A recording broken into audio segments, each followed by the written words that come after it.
Anda yakin sudah jadi pemancing siluman? Datang super senyap, lempar umpan tanpa suara sedikit pun, tapi kenapa ikan target Anda tetap kabur duluan? Seolah-olah mereka punya mata-mata yang memberitahu kedatangan Anda. Di video ini, kita akan bongkar tuntas misteri ini. Kita akan ungkap alasan sebenarnya kenapa ikan selalu tahu kehadiran Anda, bahkan jauh sebelum umpan sempat menyentuh permukaan air. Saya berjanji, jawabannya akan mengejutkan Anda. Ini bukan soal umpan, bukan soal senar, dan bukan soal keberuntungan. Jawabannya ada pada sesuatu yang selama ini Anda anggap sepele, yaitu bayangan Anda sendiri. Siap-siap kaget, karena bisa jadi, dari bawah air, bayangan Anda sudah terlihat jelas dari jarak 5 meter. Menurut Anda, ini omong kosong atau sebuah fakta yang terlewatkan? Coba tulis pendapat Anda di komentar sebelum kita bongkar semuanya. Selama bertahun-tahun, para pemancing senior selalu menasihati kita. Kalau jalan di pinggir sungai, jangan menghentak-hentak, jangan berisik. Nasihat itu 100% benar. Getaran dan suara memang bisa membuat ikan waspada. Masalahnya, kita terlalu fokus pada apa yang bisa didengar atau dirasakan ikan, sampai kita lupa pada indera yang paling penting untuk bertahan hidup, penglihatan. Kita lupa bahwa ikan liar, terutama di spot-spot yang sering didatangi, punya insting yang luar biasa tajam untuk mendeteksi ancaman dari atas. Kita sibuk menyiapkan umpan terbaik, menggunakan peralatan paling canggih, tapi kita melakukan satu kesalahan fatal di detik-detik terakhir. Kita menunjukkan diri kita. Kita datang ke rumah mereka seperti tamu tak diundang yang berdiri di depan pintu kaca, terlihat jelas oleh si pemilik rumah. Video ini akan mengubah cara pandang Anda tentang mendekati sebuah spot pancing. Mari kita mulai dari dasar. Coba bayangkan Anda adalah seekor ikan. Dunia Anda adalah air. Satu-satunya cara Anda melihat dunia di atas sana adalah melalui sebuah jendela. Para ilmuwan menyebutnya Snell's Window atau jendela Snell.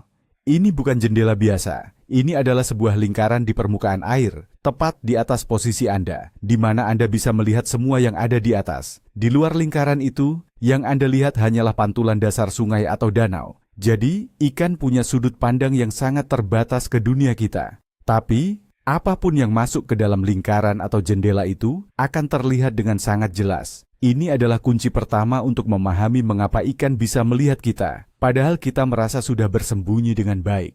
Jendela ini adalah panggung pertunjukan kita, dan sayangnya, seringkali kita menjadi aktor utama yang menakutkan bagi penonton di bawah sana. Sekarang, mari kita bicara tentang musuh utama kita. Bayangan.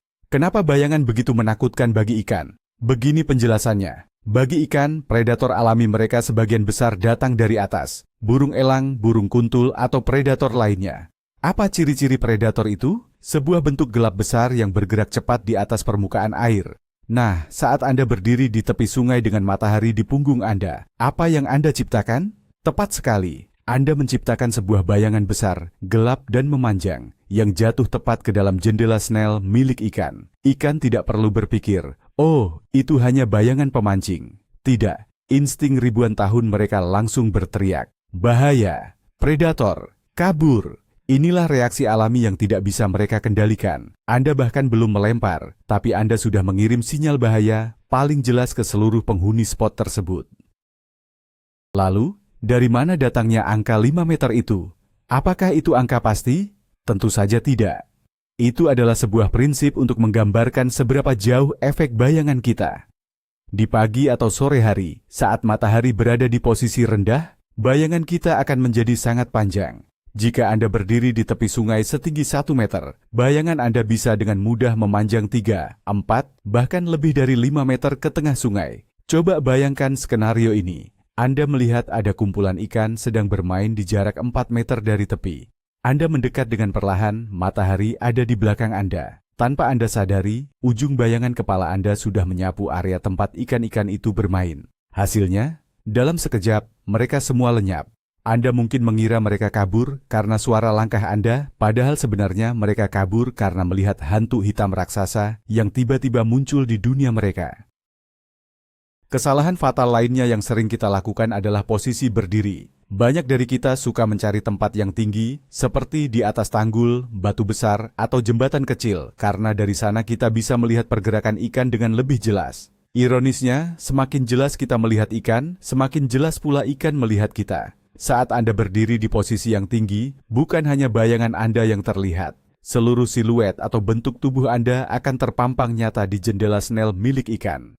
Anda akan terlihat kontras dengan latar belakang langit yang terang. Bagi ikan, Anda adalah sebuah objek raksasa yang tidak wajar, yang tiba-tiba muncul di langit mereka. Ini bahkan lebih menakutkan daripada sekadar bayangan. Itulah mengapa Anda sering melihat pemancing profesional, terutama para fly fishermen, selalu mengambil posisi serendah mungkin, bahkan sampai berlutut atau merangkak saat mendekati spot.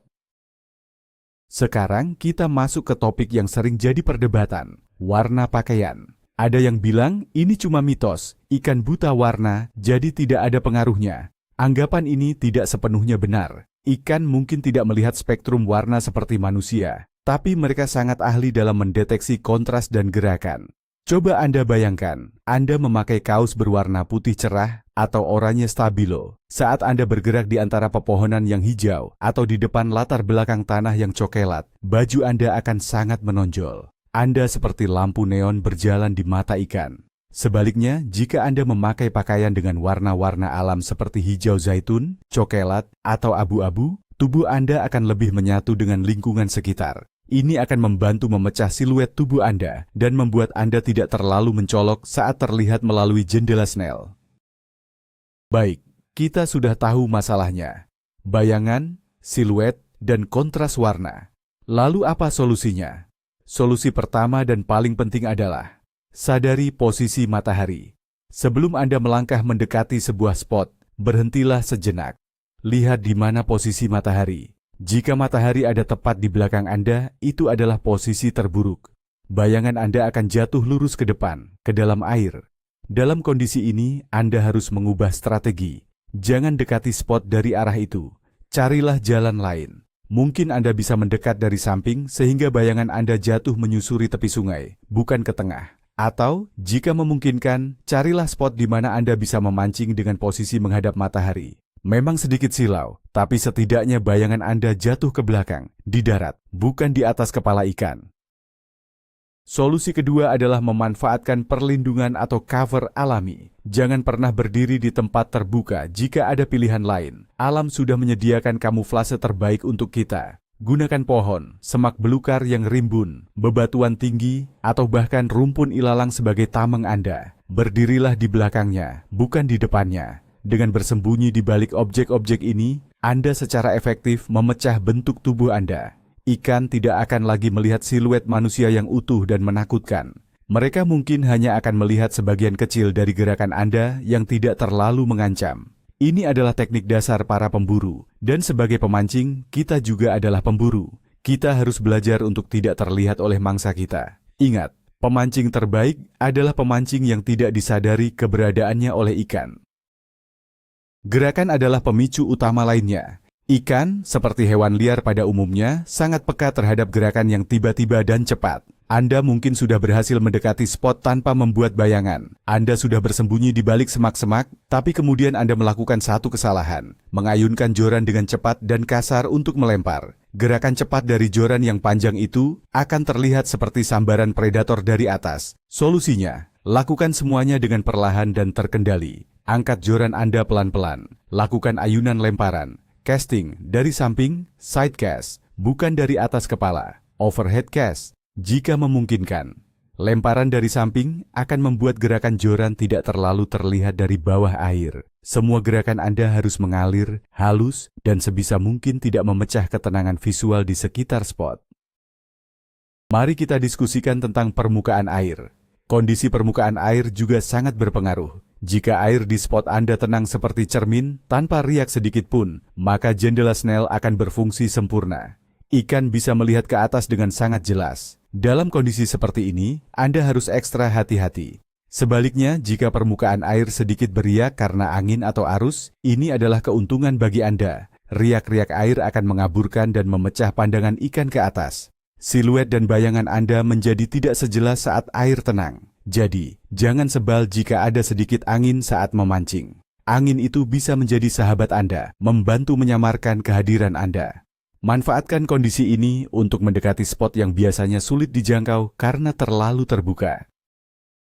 Bagaimana dengan memancing di air yang keruh? Apakah semua aturan ini masih berlaku? Jawabannya adalah iya, tapi dengan sedikit penyesuaian. Di air yang keruh, jarak pandang ikan memang berkurang drastis. Mereka mungkin tidak bisa melihat bayangan Anda dari jarak 5 meter, tapi mereka masih bisa mendeteksi perubahan cahaya yang drastis. Bayangan Anda yang tiba-tiba menutupi permukaan air di atas mereka akan menciptakan area gelap yang kontras. Perubahan dari terang ke gelap secara tiba-tiba ini sudah cukup untuk membuat mereka waspada. Selain itu, di air keruh, ikan lebih mengandalkan indera getaran, lateral line. Jadi di kondisi ini, selain tetap waspada pada bayangan, Anda harus jauh lebih waspada pada getaran langkah kaki Anda. Kombinasi antara menyelinap tanpa suara dan tanpa bayangan adalah kunci sukses di air keruh. Sekarang, mari kita terapkan semua ini dalam sebuah skenario praktis. Bayangkan Anda tiba di sebuah spot sungai yang jernih di pagi hari. Matahari baru terbit dan posisinya masih rendah. Langkah pertama, jangan langsung menuju tepi air. Berhentilah sekitar 10 meter dari tepi. Amati. Lihat di mana matahari dan ke arah mana bayangan Anda jatuh. Perhatikan juga sekitar Anda. Adakah pohon atau semak yang bisa dijadikan tempat berlindung? Misalkan, Anda melihat sebuah pohon besar yang tumbuh dekat dengan air. Jangan berjalan lurus ke arah pohon itu. Ambillah rute memutar dari belakang, sehingga Anda selalu berada dalam bayangan pohon itu sendiri saat mendekat. Ini adalah pendekatan seorang pemburu, bukan sekadar pemancing biasa. Anda merencanakan setiap langkah. Setelah Anda sampai di balik pohon atau tempat perlindungan Anda, jangan langsung berdiri dan melempar. Berlututlah atau setidaknya merunduk. Beri waktu beberapa menit. Biarkan suasana kembali tenang. Mungkin saja kedatangan Anda, meskipun sudah sangat hati-hati, tetap menimbulkan sedikit getaran yang membuat ikan waspada. Dengan menunggu sejenak, Anda memberi kesempatan bagi ikan untuk merasa aman kembali. Siapkan peralatan Anda dalam posisi rendah ini. Setelah semuanya siap, barulah Anda perlahan-lahan mengintip dari balik perlindungan Anda untuk menentukan titik lemparan. Lakukan semuanya tanpa gerakan yang mengejutkan. Anggap saja Anda sedang bermain petak umpet dengan ikan, dan Anda tidak boleh sampai ketahuan. Waktu melempar adalah momen paling kritis. Seperti yang sudah dibahas, hindari lemparan overhead yang mengayunkan joran tinggi-tinggi di atas kepala. Latihlah teknik lemparan dari samping atau bahkan lemparan roll cast jika Anda menggunakan fly rod. Tujuannya adalah untuk menjaga agar profil gerakan Anda sekecil mungkin. Saat umpan sudah mendarat di air, jangan langsung bergerak atau berdiri. Tetaplah di posisi rendah Anda. Seringkali ikan akan menyambar umpan beberapa detik setelah jatuh. Jika Anda langsung berdiri tegak setelah melempar, Anda bisa saja menakuti ikan yang sedang mendekati umpan Anda. Kesabaran dan kontrol diri setelah melempar sama pentingnya dengan teknik pendekatan dan lemparan itu sendiri. Teori ini juga menjelaskan mengapa beberapa spot terasa sangat angker atau sulit mendapatkan ikan, padahal kita tahu di sana banyak ikannya. Coba perhatikan topografi spot tersebut. Mungkin spot itu adalah sebuah tikungan sungai di mana tidak ada tempat untuk berlindung sama sekali. Tepi sungainya gundul dan Anda terpaksa harus berdiri di tempat terbuka dengan matahari di belakang Anda. Di spot seperti ini, seberapapun bagus umpan Anda, kemungkinannya kecil untuk berhasil. Daripada membuang waktu, lebih baik cari spot lain di mana Anda memiliki keuntungan taktis. Atau, kunjungi spot angker itu di waktu yang berbeda, misalnya saat hari mendung atau saat posisi matahari sudah berubah, sehingga Anda bisa mendekat dari arah yang lebih menguntungkan. Mari kita singgung sedikit tentang memancing dari perahu. Apakah aturan bayangan ini juga berlaku?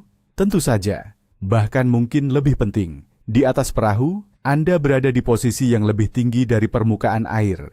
Siluet Anda dan perahu menjadi sangat jelas terlihat dari bawah. Bayangan perahu itu sendiri adalah sebuah objek gelap raksasa yang bisa menakuti ikan. Inilah mengapa pemancing perahu profesional tidak pernah mengemudikan perahunya langsung ke atas spot. Mereka akan mematikan mesin dari jarak puluhan meter, lalu mendekati spot dengan sangat perlahan menggunakan dayung atau motor elektrik yang senyap. Mereka juga akan melempar dari jarak yang cukup jauh, memanfaatkan panjang lemparan untuk mencapai ikan, tanpa harus membawa perahu terlalu dekat. Pernahkah Anda bertanya-tanya mengapa ikan di kolam pemancingan atau kolam Galatama lebih mudah dipancing? Salah satu alasannya adalah karena mereka sudah terbiasa atau terdesensitisasi dengan kehadiran manusia. Mereka melihat bayangan dan siluet orang di tepi kolam setiap hari. Bagi mereka, bayangan itu tidak lagi identik dengan bahaya, melainkan dengan makanan yang akan dilempar. Insting alami mereka sudah tumpul. Tapi saat kita berbicara tentang ikan liar di sungai, danau, atau rawa, ceritanya 180 derajat berbeda. Insting mereka masih murni. Setiap sinyal yang tidak wajar, sekecil apapun, akan langsung memicu alarm bahaya. Jadi, jangan samakan pendekatan memancing di alam liar dengan di kolam. Salah satu cara untuk melatih kepekaan Anda terhadap bayangan adalah dengan melakukan observasi. Lain kali saat Anda pergi memancing, sisihkan waktu 15 menit pertama hanya untuk mengamati. Jangan bawa joran. Cukup cari posisi tersembunyi dan perhatikan tepi air. Lihatlah bagaimana serangga, daun, atau ranting kecil yang jatuh ke air tidak membuat ikan kabur. Lalu, coba langkahkan kaki Anda perlahan ke tempat terbuka sehingga bayangan Anda jatuh ke air. Perhatikan reaksi ikan-ikan kecil di pinggiran. Anda akan terkejut melihat betapa cepatnya mereka bereaksi dan menghilang. Latihan sederhana ini akan menanamkan kesadaran yang mendalam tentang seberapa besar dampak kehadiran kita. Apakah ini berarti kita harus selalu memakai baju kamuflase dan merangkak seperti tentara? Tidak juga.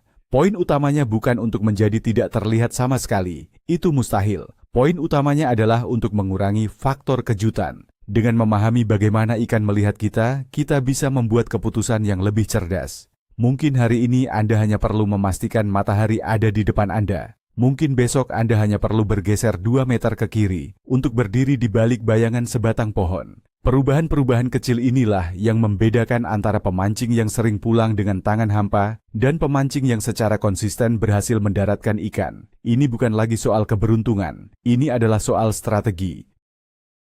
Konsep ini juga berlaku sebaliknya. Anda bisa memanfaatkan bayangan untuk keuntungan Anda. Misalnya, di hari yang sangat terik, ikan seringkali mencari perlindungan di bawah bayangan. Bayangan dari pohon yang tumbang, jembatan atau tebing di pinggir sungai adalah spot-spot utama. Saat Anda mendekati spot seperti ini, pastikan bayangan Anda tidak bergabung dengan bayangan yang sudah ada di sana. Jika Anda bisa mendekat dari arah yang berbeda dan melempar umpan tepat di batas antara area terang dan area bayangan, seringkali itu menjadi pemicu sambaran yang sangat efektif. Anda menggunakan pengetahuan tentang bayangan untuk memahami di mana ikan bersembunyi dan bagaimana cara terbaik untuk menyajikan umpan tanpa terdeteksi. Sebagai penutup bagian ini, mari kita rangkum. Lupakan sejenak tentang umpan termahal atau joran teringan. Kunci pertama untuk menaklukkan ikan liar adalah dengan menaklukkan diri kita sendiri terlebih dahulu. Kontrol gerakan kita, sadari posisi kita terhadap matahari, dan gunakan lingkungan sekitar sebagai sekutu. Ingatlah selalu bahwa saat Anda tiba di sebuah spot, permainan sudah dimulai jauh sebelum umpan Anda dilempar. Permainan itu adalah permainan petak umpet antara Anda dan ikan. Dan dengan memahami dunia dari sudut pandang mereka, dari bawah melalui jendela Snell itu, Anda memiliki peluang yang jauh lebih besar untuk menjadi pemenangnya. Jangan biarkan bayangan Anda sendiri menjadi alasan kegagalan Anda. Jadi, kesimpulannya sangat sederhana tapi juga sangat mendalam. Seringkali, bukan umpan kita yang salah, bukan teknik kita yang kurang bagus, tapi kita sudah mengusir ikan bahkan sebelum pertarungan sempat dimulai. Kita telah dikalahkan oleh bayangan kita sendiri. Momen pencerahannya adalah ini. Selama ini kita terlalu fokus pada apa yang ada di dalam air, seperti jenis umpan dan warna senar. Padahal musuh terbesar kita adalah apa yang kita proyeksikan dari darat. Bayangan dan siluet tubuh kita adalah sinyal bahaya paling utama bagi ikan liar. Mulai perjalanan memancing Anda berikutnya, coba terapkan satu hal saja. Sebelum melempar, perhatikan di mana matahari dan di mana bayangan Anda jatuh. Saya jamin, perubahan kecil dalam kesadaran ini akan memberikan dampak yang luar biasa besar pada hasil tangkapan Anda. Terima kasih banyak sudah menonton sampai akhir. Jika video ini serasa menampar Anda dengan sebuah kebenaran baru, jangan ragu tekan tombol like dan subscribe agar tidak ketinggalan tips-tips sadis lainnya yang membongkar cara berpikir lama. Sekarang, giliran Anda untuk berbagi. Pernahkah Anda punya pengalaman di mana ikan di depan mata tiba-tiba kabur tanpa sebab yang jelas? Mungkin setelah menonton video ini, Anda jadi tahu apa penyebabnya? Ceritakan pengalaman Anda di kolom komentar. Mari kita diskusi bersama.